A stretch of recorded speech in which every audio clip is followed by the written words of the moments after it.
फिर एक्सलेशन पूछा है तो उसको उसके लिए क्या फॉर्मूला है, टाइम टेकन के लिए क्या फॉर्मूला है, तो एक जगह लिखा हुआ है, तो मैं फटाफट इसको रिवाइज करते निकल सकता हूँ। अगर मेरे कोई फॉर्मूला आया है तो मैं क्वेश्चन कर लूँ। अब मैं हमेशा अपने वीडियो में कहता हूं कि आप लोगों ने ये क्वेश्चन पूछा था इसलिए ये वीडियो आई है, लेकिन ये क्वेश्चन कि हाउ टू रिवाइज फिजिक्स, इसके साथ मैं ऐसा नहीं कह सकता क्योंकि मोस्टली बच्चे फिजिक्स में स्ट्रगल कर रहे होते हैं और जिनकी फिजिक्स अच्छी जा रही होती है वो फिजिक्स करते चले जाते हैं और कहते हैं कि भैया हमारी फिजिक्स एक बार हो तो जाए उसके बाद आप रिविजन की बात करना। एंड इसलिए ये वीडियो बहुत इंपॉर्टेंट है, स्पेशली उनके लिए जिन्हें लगता है कि फिजिक्स रिवाइज करना बहुत हार्ड है। अब देखो, जिनसे फिजिक्स नहीं हो रही है उनके लिए मैंने पहले ही बहुत सारी वीडियोस बना दी जिसमें मैंने बताया है कि कैसे आपको फिजिक्स को करना है। ऑल्सो मैंने उनके लिए एक सीरीज भी स्टार्ट की है, डिकोड MR स्टार सीरीज, जो कि आपको फिजिक्स समझने में और हेल्प करेगा। तो इन दोनों चीज को फॉलो करो, एक बार आपकी फिजिक्स ट्रैक पे आ जाए फिर आप इस वीडियो में जो मैं बता रहा हूँ रिवाइज कैसे करना है उसको इंप्लीमेंट करना, और फिजिक्स में इससे ज्यादा आपको कुछ भी नहीं करना होगा नीट 2024 के लिए। अब फिजिक्स के रिवीजन में जो सबसे बड़ी प्रॉब्लम आती है जिसके डर से बच्चे रिवीजन करना स्टार्ट नहीं करते वो ये है कि बच्चे कहते हैं भैया हमने मॉड्यूल्स के क्वेश्चन लगा लिए, DPPs लगा लिए, PYQ सॉल्व कर लिए, अब जब रिवाइज करने जाते तो हमें समझ ही नहीं आता है कि हम लोग कौन से क्वेश्चन से स्टार्ट करें, या फिर हम लोग अगर रिवीजन करने बैठेंगे तो सारे क्वेश्चन लगाते लगाते तो हमारा सिलेबस फिर हम कब कंप्लीट करेंगे अगर हम लोग रिवीजन ही करते रह जाएंगे पुराने चैप्टर्स के। तो जो सोचता भी है रिवीजन करने का वो कंफ्यूजन के कारण स्टार्ट नहीं कर पाता है। तो इसीलिए इस वीडियो को पूरा देखो जिसमें मैं आपको इजीली 4 स्टेप्स में सिखाऊंगा कि कैसे आपको फिजिक्स को रिवाइज करना है। तो देखो, फिजिक्स की रिवीजन को हम लोग बेसिकली 4 ग्रुप्स में बांट सकते हैं। पहला है उसमें से PYQ, दूसरा है फॉर्मूला एंड कंसेप्ट, तीसरा है मॉड्यूल्स या फिर DPPs के क्वेश्चन, चौथा है NCERT की थ्योरी। इन 4 ग्रुप से हम लोग अलग अलग डिस्कशन करेंगे और समझेंगे कि कौन से ग्रुप पे आपको फोकस करना है, और अगर आप इन दोनों को कर लेते हो तो लास्ट के 2 को आप नहीं भी करते हो तो शायद आपका काम चल जाए। तो चलो सबसे पहले हम लोग इन चारों ग्रुप्स को अलग अलग देखते हैं और ये भी देखेंगे कि क्या इनमें से कोई नहीं करने के बाद भी आपका काम चल सकता है। तो सबसे पहली प्रायोरिटी जिसको आपको सबसे ज्यादा टाइम रिवाइज करना चाहिए वो है आपके PYQs और NCERT के एग्जांपल्स। और मैक्सिमम टाइम से मतलब है कि मैक्सिमम टाइम्स मतलब जितनी बार कर सको उतनी बार। मान लो आपने कोई चैप्टर कर लिया और कभी जाके आपको बीच में टाइम मिलता है कि चलो कोई चैप्टर में रिवाइज कर लेता हूं, तो उस चैप्टर का रिवीजन जब आप करने जाओगे तो सबसे पहली चीज जो आपको उस चैप्टर की लगानी है वो है PYQ और NCERT एग्जांपल्स। तो आपको करना क्या है कि जिस चैप्टर को आपको रिवाइज करना है उसका PYQ खोलना है। लेट्स से उस चैप्टर में आपके 45 क्वेश्चन थे, तो आपको क्या करना है 45 क्वेश्चन के लिए टाइम डिसाइड करना है। लेट्स से 45 क्वेश्चन के लिए 1 आवर 20 मिनट्स आपने डिसाइड किया, टाइमर आपने लगाया और आप सॉल्व करने बैठ गए। फिर जब आपने सॉल्व कर लिया अब आप चेक करने बैठे हो तो आपको उस समय अपने नोट्स को बगल में लेके बैठना है, और जब भी आप कोई PYQ अपना चेक करो कि अच्छा ये वाला क्वेश्चन था इसमें ये पूछा गया था, अब आपको इसको अपने नोट्स में देखना है कि ये मेरे नोट्स में लिखे हुए किस कंसेप्ट से ये क्वेश्चन सॉल्व हुआ है, कोई फॉर्मूला यूज हुआ, कोई कंसेप्ट यूज हो गया, उसको आपको अपने नोट्स में हाईलाइट करते हुए चलना है। कोई चीज गलत हो गई तो उसको आपको इंपॉर्टेंट मार्क कर लेना है अपने नोट्स में। तो एक्चुअली आप क्या कर रहे होगे कि आपको दिख रहा हो कि अच्छा इस कंसेप्ट से मेरे PYQs आए हुए हैं, मतलब ये कंसेप्ट इंपॉर्टेंट है। एक बार आपके दिमाग को ये पता चल जाता है कि देखो ये चीज इंपॉर्टेंट है, यहाँ से क्वेश्चन आया हुआ है, तब आप जब आप रिवाइज करने जाओगे अगली बार अपने नोट्स को तो आपको दिखेगा अरे यहाँ से तो क्वेश्चन आया हुआ था, मेरे को इसको अच्छे से पढ़ना है। और अगर आपने मान लो PYQ सॉल्व करते समय कुछ गलत कर दिया हो और आपने उसी समय चेक कर लिया था कि अच्छा इस कंसेप्ट से मेरा गलत हुआ है, तो जब आप चेक करोगे वापस, जब आप रिवाइज करोगे अपना नोट्स,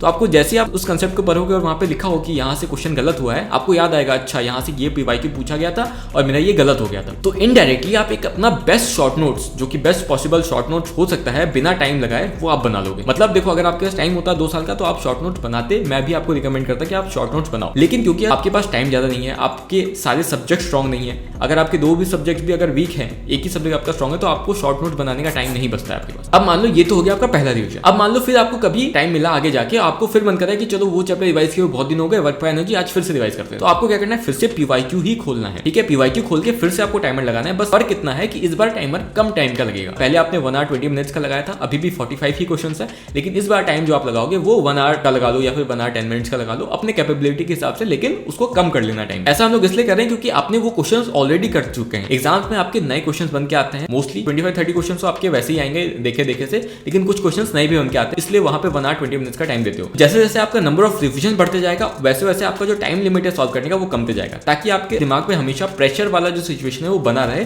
ऐसा ना लगे कि अरे ये तो बहुत आसान है, मेरे को तो पढ़ते याद आ जाता है। अब इससे मैं एक चीज आपके दिमाग को ट्रेन करवाना चाह रहा हूँ कि देखो कि 50-60% चीज एज इट इज आपके यहाँ पे है, वही सेम कंसेप्ट आपके रिपीट होंगे। तो आपको क्या करना है अपने दिमाग को ट्रेन करना है कि जो अगर ऐसे कोई भी क्वेश्चन वहां पे देखने को मिलते हैं मुझे, तो उसको मेरे दिमाग को सोचने में टाइम ना लगे, क्योंकि मैंने यहाँ पे टाइम बाउंड सिचुएशन में प्रैक्टिस किया है, इसलिए वहां पे मैं जल्दी रिकॉल कर पाऊंगा चीजों। और जो आप टाइम बचाओगे उसको आप हार्ड क्वेश्चन में लगा पाओगे, जो 10 से 15 क्वेश्चन या फिर 20 क्वेश्चन मान लो जो नए बन के आते हैं, उसके लिए आप बहुत ज्यादा टाइम बचा पाओगे और इजीली उन क्वेश्चन को भी सॉल्व कर पाओगे। अब PYQ कितने बार लगाने हैं आपको किसी चैप्टर के, तो एटलीस्ट 3 टाइम्स तो आपको हर चैप्टर के लगाने ही, और उसके बाद आपको मान लो कोई चैप्टर ज्यादा हार्ड लगता है, रोटेशन मोशन आपको ज्यादा हार्ड लग रहा है उसके पीवाईक्यू, उसको 4 बार लगा लो, 5 बार लगा लो, उसको ज्यादा फ्रीक्वेंसी पे लगाओ, ठीक है। तो इस तरीके से आप पीवाईक्यूज के थ्रू आप बहुत अच्छा अपना रिवीजन कर सकते हो। अब पीवाईक्यू ही मैं क्यों बोल रहा हूँ, क्योंकि देखो आपको पीवाईक्यू ऐसे नहीं लगाना है कि अरे लगाते लगाते आपको क्वेश्चन याद हो गया, आंसर याद हो गया, ये नहीं करना है। आपको ये देखना है कि ये चीज़ दिया होगा, ऐसा कुछ पूछा होगा, या फिर अच्छा उसमें ड्रॉप लिखा है तो उसको वेलोसिटी 0 है, नॉर्थ ईस्ट लिखा है तो मतलब एंगल 45 डिग्री का है। ऐसे ऐसे चीज़ें जो कि की पॉइंट्स होते हैं, जो अगर आपने पहले देखोगे अच्छा समझ आ जाएगा कि अच्छा ये दिया है तो इसका मतलब ये है।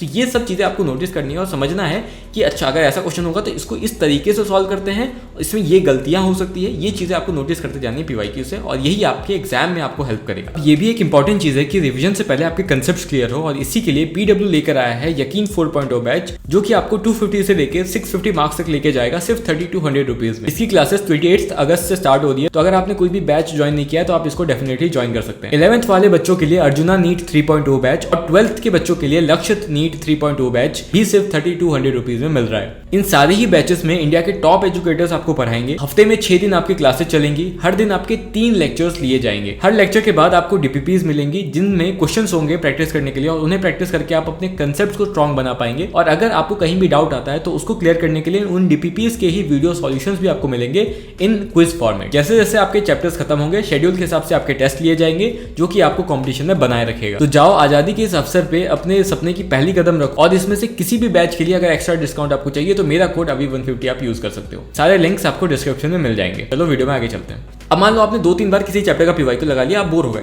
तो उस बार क्या करो कि आप एनसीईआरटी एग्जांपल्स खोल लो, एनसीईआरटी एग्जांपल्स को सॉल्व करो। ऐसे क्या होगा कि आपकी एनसीईआरटी भी कवर होती जाएगी साथ में, और एनसीईआरटी में जो सबसे इंपॉर्टेंट चीज होती है उसकी एग्जांपल होती है फिजिक्स में। एक्सरसाइज जो है अगर आपने मॉड्यूल्स करे तो वहां पर वो कवर हो जाता है। तो एनसीईआरटी एग्जांपल्स आपने कर लिया, फिर मान लो अगली बार आपको फिर मन करे नहीं पीवाईक्यू बहुत दिन हो गया, पीवाईक्यू कर ले। तो इस तरीके से आपको पीवाईक्यू और एनसीईआरटी एग्जांपल करते जाना है, और बस ये 2 चीज करने के कारण आपकी जो फिजिक्स में न्यूमेरिकल प्रैक्टिस है वो काफी अच्छी हो जाएगी। अब जिन्हें ये दिक्कत है कि भैया हम लोग टाइम ही नहीं निकाल पा रहे हैं रिवीजन के लिए, तो वो मेरा प्लानर फॉलो कर सकते हैं अगर उन्हें सूट करे तो, क्योंकि वहां पे मैं बाकायदा रिवीजन करवाते हुए चल रहा हूँ। मैं सिलेबस भी जल्दी कंप्लीट करवा दूंगा, और मैं रिवीजन का भी टाइम दे रहा हूँ कि देखो अब ये चैप्टर हो गया, अब इसको रिवाइज करो इस संडे को, ठीक है। कैसे करना है तुम जानो, लेकिन करके दो मुझे। एक आपके पास टास्क मिला रहता है कि हाँ चलो मुझे रिवीजन करने बोला भैया ने, तो मतलब कुछ तो रीजन होगा उसका। अब क्योंकि आपने पीवाईक्यू सॉल्व करते समय अपने नोट्स को हाईलाइट कर लिया था, तो इसलिए सेकंड स्टेप जो है रिवीजन का वो आपके लिए और आसान हो जाएगा। रिवीजन का जो सेकंड प्रायोरिटी था वो था फॉर्मूला और कंसेप्ट को रिवाइज करना। अब क्या होता है कि हर साल आपके एग्जाम में 10 से 15 फॉर्मूला बेस्ड या concept based directly statement based questions आते हैं, जो कि डायरेक्टली किसी कंसेप्ट पे स्टेटमेंट बनाए होंगे या फिर फॉर्मूला पे न्यूमेरिकल होगा, ठीक है, और बहुत सिंपल होता है। तो अगर आपको सारे चैप्टर्स के सिर्फ फॉर्मूलाज और कंसेप्ट याद हैं तो भी आप 15 क्वेश्चन ईजिली सॉल्व कर पाओगे बिना ज़्यादा टाइम लगाए। इसीलिए ये स्टेप बहुत इंपॉर्टेंट है रिवीजन का। अब फॉर्मूला और कंसेप्ट को कैसे रिवाइज करना है, इसके लिए मैं आपको एक लाइव डेमो दिखाता हूं। अब लेट्स से हम लोग एक चैप्टर लेते हैं मूविंग चार्जेस एंड मैग्नेटिज्म, और उसमें देखते हैं कि कैसे आपको फॉर्मूला और कंसेप्ट को रिवाइज करना है। सबसे पहले अगर आप यहाँ देखोगे तो आपको यहाँ दिख रहा है कि मैंने क्या लिखा है कि मैक्सवेल ने इलेक्ट्रिक फील्ड और मैग्नेटिक फील्ड यूनाइट किया था, ये सबको पता है, आपने ये देख लिया। फिर आप नीचे गए आपको दिख रहा है कि अच्छा जो ऐसा यूनिट होता है मैग्नेटिक फील्ड का वो टेस्ला होता है, और इसका सीजीएस यूनिट गॉस होता है, ठीक है। इसके बीच का रिलेशन आपने देख लिया, 1 tesla is equal to 10⁴ gauss होता है। टेस्ला को हम लोग और क्या बोलते हैं तो वेबर पर मीटर स्क्वायर बोलते हैं, इंपॉर्टेंट है, कहीं कहीं आपको ये देखने को मिल सकता है, तो आपको कंफ्यूज नहीं होना है, ठीक है। ये आप रिवाइज कर लिया। फिर आपने देख लिया कि एक मैंने ये फॉर्मुला लिख के रखा है कि magnetic force by electric force is equal to v²/c² होता है, ठीक है। ये आपको याद रखना है, क्या पता आपको डायरेक्ट फॉर्मुला में मिल जाए, ठीक है। फिर आप बायो-सेवर्ट लॉ पे जाते हो। पहले आपने देख लिया बायो-सेवर्ट लॉ है क्या, क्योंकि स्टेटमेंट पूछ सकते हैं कि बायो-सेवर्ट लॉ के लिए कौन सा सही है, यहीं पे अभी हाल फिलहाल में क्वेश्चन आया हुआ था एक। उसके बाद फिर आपने यहाँ पे वेक्टर फॉर्म उसका रिवाइज किया, स्केलर फॉर्म आपने रिवाइज किया, बहुत बार यूज होता है, आपको पता है। आपने पीवाईक्यू रिवाइज जब किया होगा तो यहाँ पे मैंने हाईलाइट इसलिए किया हुआ है क्योंकि बहुत बार यूज होता है ये वाला फॉर्मुला कि μ0/4π IDL sin θ/r², ठीक है। तो इसका वेक्टर फॉर्म कैसे लिखते हैं ये भी आपने देख लिया, ठीक है। अब ये फॉर्मुला रिवाइज करने के बाद आपको यहाँ पता होना चाहिए कि μ0/4π की वैल्यू क्या है, तो 10⁻⁷ है, ये भी लिखा हुआ है, आपने यूज किया होगा अपने पीवाईक्यू सॉल्व करते समय। फिर आपको ये देखना है कि यहाँ पे जो साइन थीटा है उसमें जो थीटा एंगल है वो हमेशा डीएल वेक्टर और जहां पे डिस्टेंस जिस पॉइंट पे हम लोग मैग्नेटिक फील्ड निकाल रहे हैं उसके बीच एंगल हम लोग लेते हैं। ये आपको फॉर्मुला रिवाइज करते समय दिमाग में स्ट्राइक करना चाहिए। ये सब आपको कैसे स्ट्राइक करेगा, जब आपने पीवाईक्यू लगाया होगा तो ये सब चीज यूज हुई होंगी, तो जैसे ही आप ये फॉर्मुला यूज करोगे तो आपको ये चीज वापस आना चाहिए, अच्छा मैंने पीवाईक्यू में ये फॉर्मुला यूज किया था, वहां पे ऐसे ऐसे यूज हुआ। फिर म्यू_r देखते हो तो म्यू_r में आपको μ/μ0 दिखता है, ये आपने यूज किया था। फिर एक फॉर्मुला यहाँ पे लिखा हुआ है जो कि आप BMW में इस फॉर्मुला को आप वापस से देखते हो, तो ये फॉर्मुला मैंने यहीं लिखा हुआ है, तो आपने इसको रिवाइज किया। अब ये वाला आपका magnetic field due to a finite straight line का मैंने यहाँ पे पे लिखा हुआ है। अब बहुत सारे टीचर्स अलग अलग केस लिखवाते हैं कि फाइनाइट वायर के लिए क्या होगा, सेमी इनफाइनाइट वायर के लिए क्या होगा। तो मुझे अब पता है कि वो सारे क्वेश्चंस अगर मेरे को ये फॉर्मूला आता है तो सॉल्व हो जाएंगे। तो मैंने उसका अलग अलग कोई फॉर्मूला नहीं लिखा है यहाँ पे। अगर आपको दिख रहा है कि यहाँ पे मैंने कोई भी अलग फॉर्मूला नहीं लिखा है, मैंने एक सिंपल सी लाइन लिख दी है कि अगर बी इनफाइनाइट है तो मेरे को दोनों एंगल जो है 90 डिग्री रखना है, हो जाएगा। और अगर सेमी इनफाइनाइट है तो एक 90 रहेगा, एक 0 रहेगा।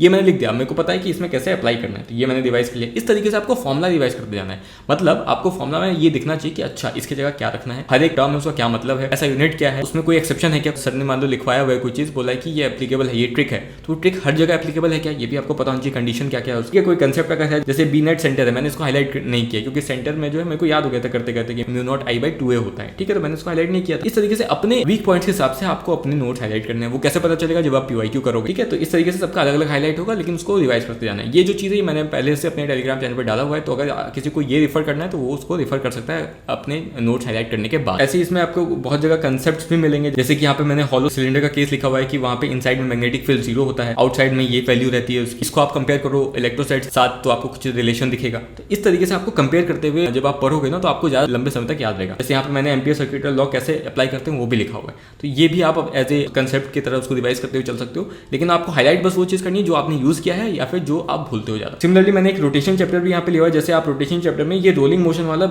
जब आप PYQ करोगे तो आपको दिखेगा कि ये बहुत जगह यूज़ होता है। तो इसके फॉर्मुला मैंने एक जगह लिख दिए ताकि आप फटाफट इसको रिवाइज कर पाओ। तो आपको दिख रहा है कि अगर वी रोलिंग पूछा हुआ है किसी के साथ तो आप लिखोगे सीधे v rolling is equal to √2gh by 1 + k²/r²।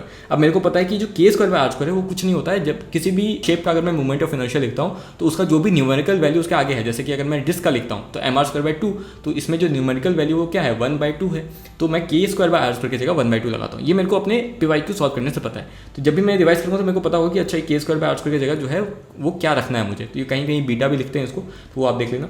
तो ये मैंने देख लिया कि वी रोलिंग क्या है। तो वी स्लाइडिंग पूछा हो तो क्या होता, ये भी कंसेप्ट है कि रोलिंग तो बोलता है तो ऐसे रोल हो गया आता है, स्लाइडिंग बोला तो मतलब वो एक ही चीज़ है, √2gh। वो फ्री फॉल बोलो या स्लाइडिंग बोलो एक ही चीज़ है। ये भी चीज़ यहाँ पे लिखी हुई थी। फिर एक्सेलेरेशन पूछा है तो उसके लिए क्या फॉर्मूला है, टाइम टेकन के लिए क्या फॉर्मूला है, तो एक जगह लिखा हुआ है। तो मैं फटाफट इसको रिवाइज करते निकल सकता हूँ। अगर मेरे कोई फॉर्मूला आया है तो मैं क्वेश्चन कर लूँगा। तो ये चीज़ मैं आपको समझाना चाह रहा हूँ कि रिवीजन आपको इस तरीके से करना है फिजिक्स। अब जो थर्ड ग्रुप थे रिवीजन की वो थी मॉड्यूल के क्वेश्चन, DPP के क्वेश्चन जो भी, या फिर आपके क्वेश्चन कॉपी में जो क्वेश्चन हैं। देखो क्वेश्चन कॉपी के क्वेश्चन तो हैं वो आपके, जैसे मैं अभी सीरीज चला रहा हूँ उसमें मैं आपको रिवाइज करके दिखा रहा हूँ कैसे आपको रिवाइज करना है। तो आपको क्वेश्चन पढ़ना है, आपको देखना है कि क्या आप पता कर पा रहे हो कि गिवन क्या है, गिवन के हिसाब से क्या आप फॉर्मूला सोच पा रहे हो। आपको पूरा सॉल्व नहीं करना है। अगर आप सोच पा रहे हो और आप अप्रोच देख पा रहे हो जैसा कॉपी में लिखा है, आप इमेजिन कर पा रहे हो, मतलब आपको क्वेश्चन आता है, आपको वापस से सॉल्व करने की जरूरत नहीं है। और सिर्फ आपको वही क्वेश्चन आपकी कॉपी में लिखने जो आपको सॉल्व करते समय हार्ड लगे हो या फिर आप जहाँ पे गलती कर सकते हो आपको लगता है ऐसा। अब देखो मॉड्यूल के क्वेश्चन जब आपने एक बार मान लो सॉल्व किया, एक बार तो सॉल्व करना ही है, एक बार आपने सॉल्व कर लिया, उसको आप रिवाइज नहीं भी कर पाओगे उतना तो चलेगा, क्योंकि मुझे पता है कि आपके पास टाइम ज़्यादा नहीं है। आपको ऐसा नहीं है कि सिर्फ एक सब्जेक्ट पढ़ना है, मैं बोल दूँ लेकिन वो पॉसिबल होगा नहीं। मैं भी एक नीट एस्पिरेंट था तो मुझे पता है टाइम की कमी रहती है, तो आपको 2 सब्जेक्ट और मैनेज भी करके चलना है। तो अगर आप मॉड्यूल के क्वेश्चन रिवाइज नहीं भी कर पा रहे हो, वो क्वेश्चन जो आपने इंपॉर्टेंट मार्क किए नहीं भी कर पा रहे हो तो भी चलेगा, अगर आप PYQ फॉर्मूला और कंसेप्ट को रिवाइज करते हुए चल रहे हो अच्छे से, जैसा मैंने समझाया।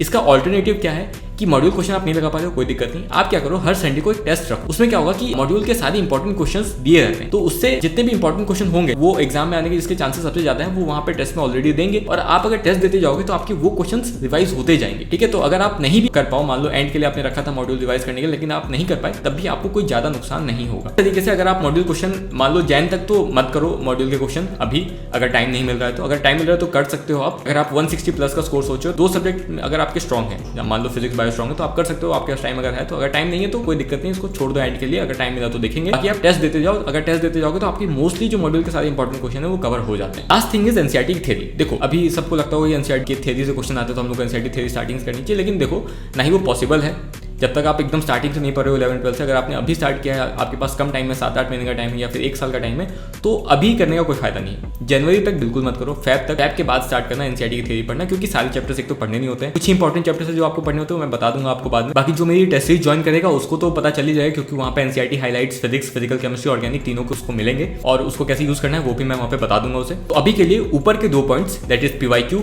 फॉर्मुला और कंसेप्ट्स को रिवाइज करने पर फोकस करो। एनसीईआरटी के एग्जांपल्स भी कर लेना। अगर आप करते हो चलते हो, अभी सिलेबस कंप्लीशन के साथ, तो आपके लिए मोर देन सफिशिएंट है। अगर इतना करोगे आप समझो कि आप ट्रैक पे चल रहे हो। बाकी जिन्हें इंपॉर्टेंट अनइंपॉर्टेंट चीज ये सब समझने में दिक्कत होता है या फिर कोई कंसेप्ट उनको ब्रश अप करना है, रिवाइज करना है जल्दी से, तो वो क्योंकि मैं एमआर सर के नोट से ही रिवाइज करवाता हूँ अपने डिकोड एमआर सर सीरीज में, तो उसको फॉलो कर सकता है। बहुत चीजें मैं नए तरीके से बता रहा हूँ, तो बिल्कुल बेनिफिशियल होगा आपके लिए। तो होप कि आपको वीडियो पसंद आया होगा। ऐसी और इन्फॉर्मेटिव वीडियोस के लिए चैनल को सब्सक्राइब कर लो, इसको अपने दोस्तों के साथ शेयर करो ताकि उनका भी फायदा हो और वो समझ पाए कि कैसे वो फिजिक्स को रिवाइज करे, क्योंकि मैं जानता हूँ फिजिक्स सबसे ज्यादा नाइटमेयर वाली चीज है किसी नीट एस्पिरेंट के लिए। So thank you, bye bye, मिलते हैं नेक्स्ट वीडियो के साथ।